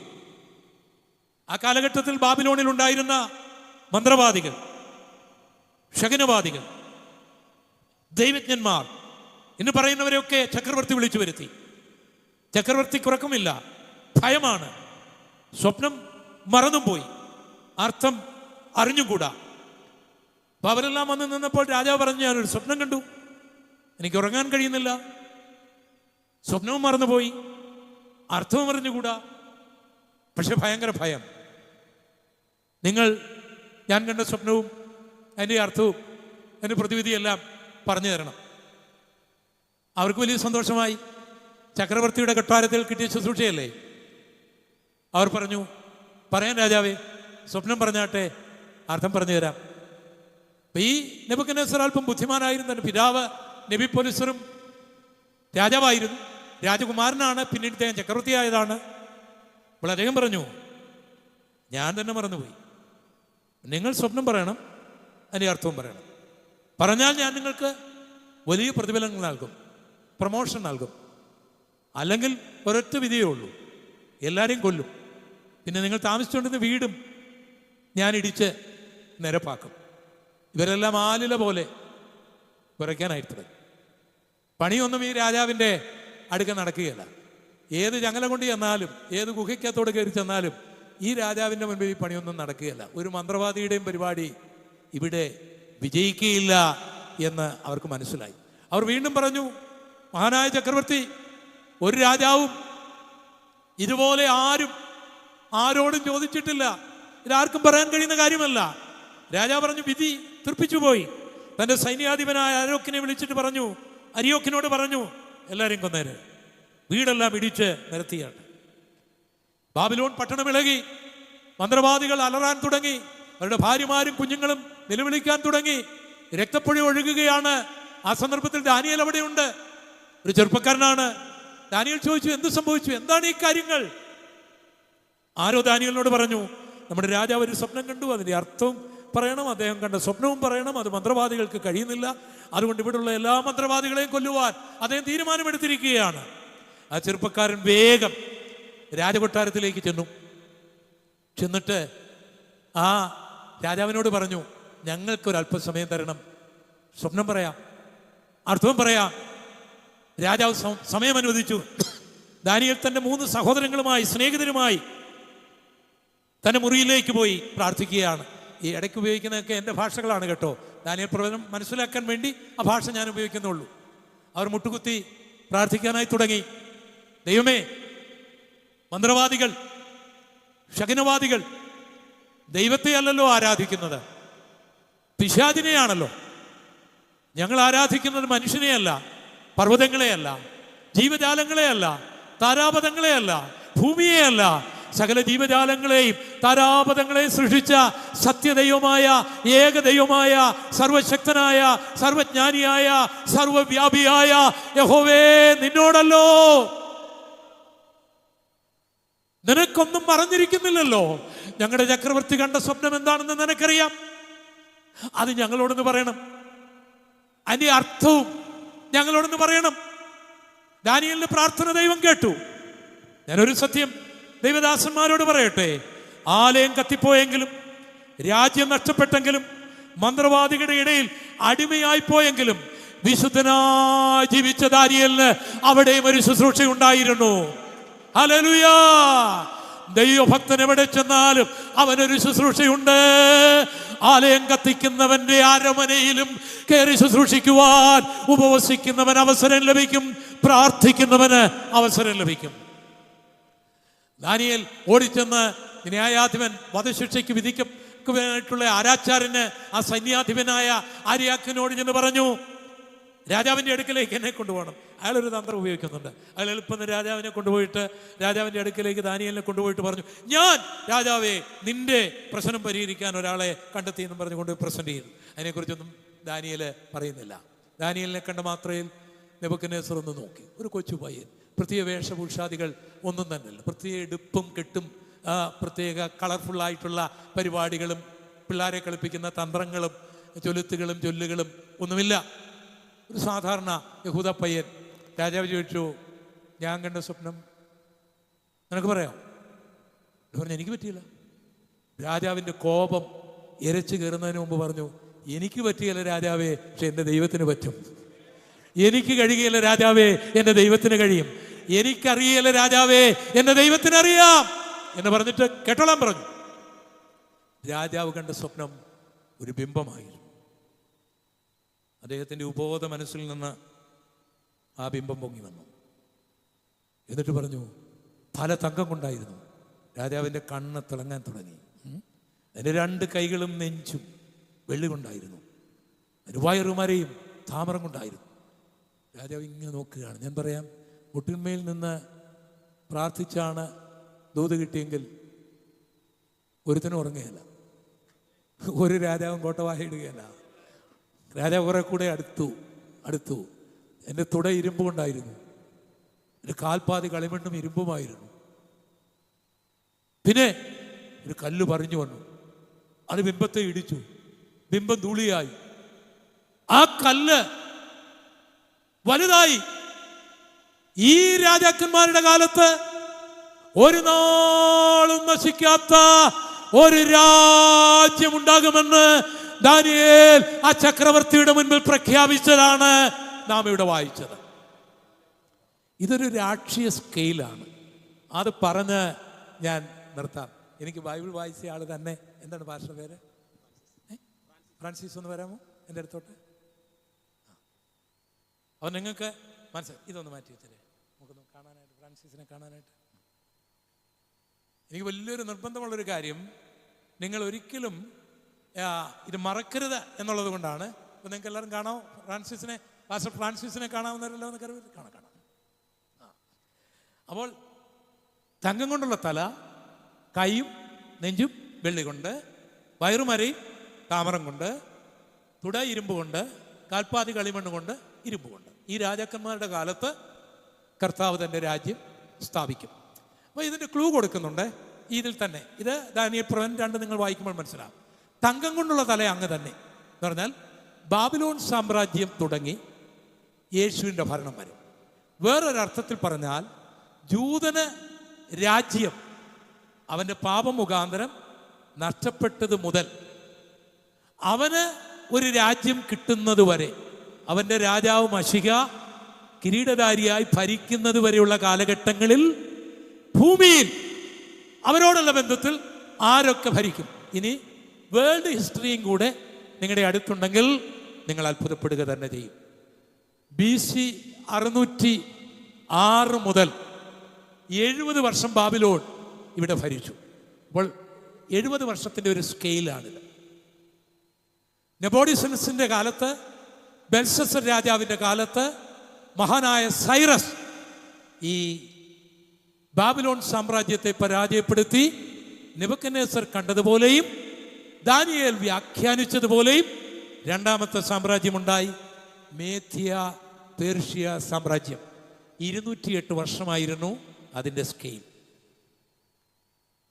208 വർഷത്തെ ഭരണത്തിന് ശേഷം മഹാനായ അലക്സാണ്ടറിന്റെ കാലത്ത് പേർഷ്യൻ സാമ്രാജ്യത്തെ പിടിച്ചെടുത്ത് യഹൂദനോടുള്ള ബന്ധത്തിൽ 3ാമത്തെ സാമ്രാജ്യം അലക്സാണ്ടർ ഇവിടെ സ്ഥാപിച്ചു. താമരം കൊണ്ടുള്ള 3ാമത്തെ സാമ്രാജ്യം. ഇറാഖിന്റെ പ്രസിഡന്റ് കണ്ടതുപോലെയും ദാനിയേൽ വ്യാഖ്യാനിച്ചതുപോലെയും 3ാമത്തെ സാമ്രാജ്യം വന്നു. അന്നും ജൂതൻ അവരുടെ അടിമയാണ്, അവന് ഭരണം കിട്ടിയില്ല.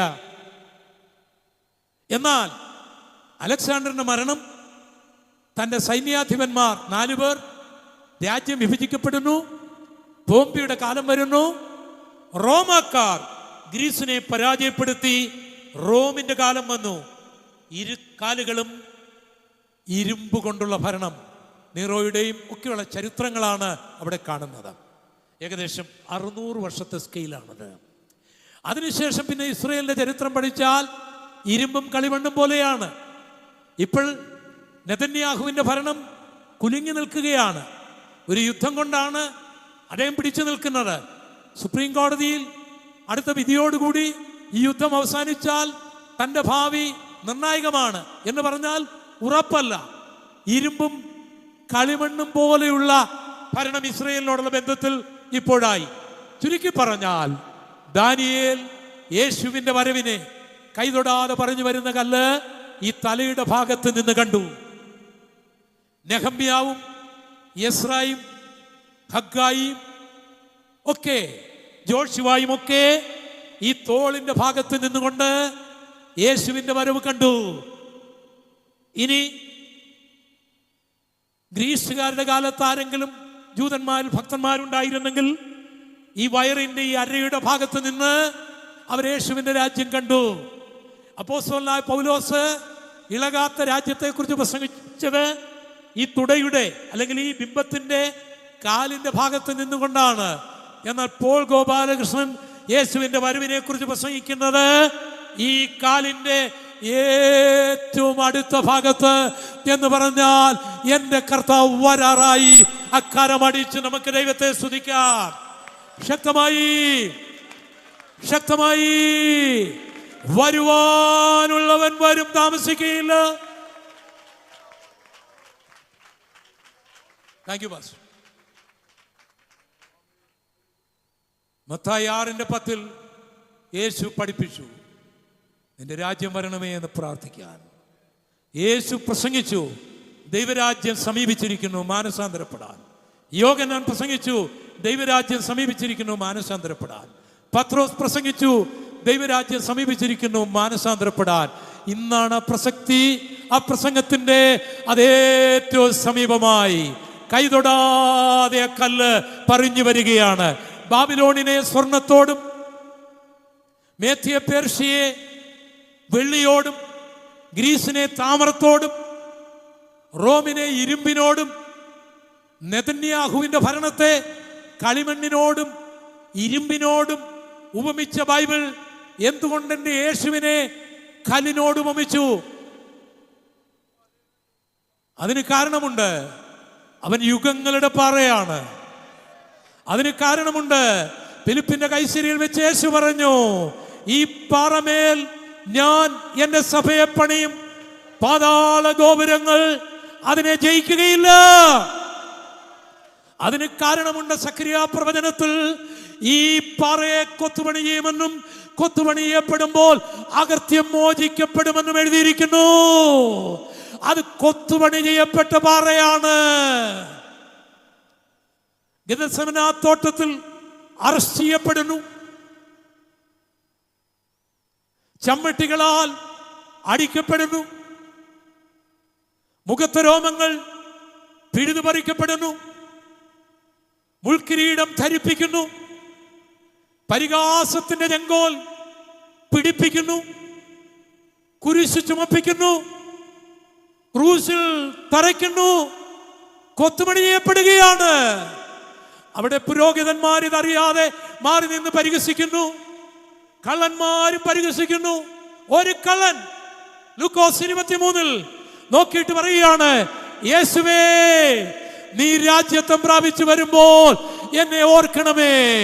കൊത്തിപണിയപ്പെട്ട ആ പാറ കൈതൊടാതെ വരുന്നത് അവൻ കാണുകയാണ്. ഇന്ന് രാത്രിയിൽ എത്ര പേരത് കാണും? ഈ പാറ എത്ര ശക്തമായ സ്വർണമാണെങ്കിലും, ബാബിലോണാണെങ്കിലും, ബാബിലോണിയ ശക്തിയാണെങ്കിലും, എത്ര ശക്തമായ വെള്ളിയാണെങ്കിലും, അത് ഇറാനാണെങ്കിലും, അത് എത്ര ശക്തമായ താമ്രമാണെങ്കിലും, അത് ഗ്രീസ് ആണെങ്കിലും, അത് എത്ര ശക്തമായ റോമാണെങ്കിലും, അത് ഇരുമ്പാണെങ്കിലും, അതിനെ തച്ചുടയ്ക്കാൻ കരുത്തുള്ളതാണ്. നീ ഭയപ്പെടേണ്ടതില്ല. അക്കരം അടിച്ചൊന്ന് ദൈവത്തെ ആരാധിക്കാമോ? മാന്ത്രിക ശക്തികളെ, അന്ധകാരത്തിന്റെ ശക്തികളെ, അന്ധകാരത്തിന്റെ കോട്ടകളെ, അത് ഇരുമ്പ് പോലെ, അത് സ്വർണം പോലെ, അത് താമ്രം പോലെ നിനക്കെതിരായി, നിന്റെ ശുശ്രൂഷയ്ക്കെതിരായി, നിന്റെ നന്മയ്ക്കെതിരായി നിന്നാലും അതിനെ പൊടിച്ചു മാറ്റുവാൻ ഈ കല്ലിന് കഴിവുണ്ട്. യേശുവിന്റെ മരണം പാപമോചനത്തിനുള്ളതാണ്. യേശുവിന്റെ മരണം ശാപമോചനത്തിനുള്ളതാണ്. നിന്റെ പാപം കടിഞ്ചുവപ്പായിരുന്നാലും ഈ കൊത്തുപണിയപ്പെട്ട പാറയ്ക്ക് നിന്റെ പാപത്തെ മോചിക്കാൻ കഴിയും. നിന്റെ ശാപം മല പോലെ ഉരുണ്ടു വന്നാലും ഈ കൊത്തുപണി ചെയ്യപ്പെട്ട ശാപമാക്കപ്പെട്ട യേശുവിന് ശാപം മാറ്റുവാൻ കഴിയും. നിന്റെ രോഗം എത്ര ഭയാനകമാണെങ്കിലും ഈ കല്ലിന് മാറ്റാൻ കഴിയും. ഇവിടെ പാസ്റ്റർ ജോയി എബ്രഹാം പ്രസംഗിച്ചത് നിങ്ങൾക്ക് ഓർമ്മയുണ്ടോ? ഒരൊറ്റ രോഗസൗഖ്യം, ഒരൊറ്റ രോഗസൗഖ്യം ഇന്ന് രാത്രിയിൽ ഞങ്ങൾ പ്രാർത്ഥിക്കാൻ പോകുകയാണ്. നിന്റെ കിഡ്നി സ്റ്റോണിനെ ഒരു എക്സ്റേ ബീം കൊണ്ടല്ല, കർത്താവാകുന്ന ആ കല്ലൊന്ന് തൊട്ടാൽ നിന്റെ നെഫ്രോണുകൾക്ക് കേടുവരാതെ അതിനെ സൗഖ്യമാക്കുവാൻ കർത്താവിന് കഴിയും. കരമടിച്ചൊന്ന് ദൈവത്തെ ആരാധിച്ചാട്ടെ ശക്തമായി. നിന്റെ ഹാർട്ടിന്റെ ബ്ലോക്കിനെ ഈ പാറയ്ക്ക് നിന്റെ വെയിനുകൾക്കൊരു പ്രശ്നവും വരുത്താതെ സൗഖ്യമാക്കാൻ കഴിയും. അവൻ സൗഖ്യമാക്കേണ്ട കർത്താവാണ്. മാന്ത്രിക ശക്തികളുടെ കെട്ടുകൾ പൊട്ടിക്കുവാൻ, ആ ചങ്ങല പൊട്ടിക്കുവാൻ ഈ പാറയ്ക്ക് കഴിവുണ്ട്. കഴിവുണ്ട്. കരമടിച്ച്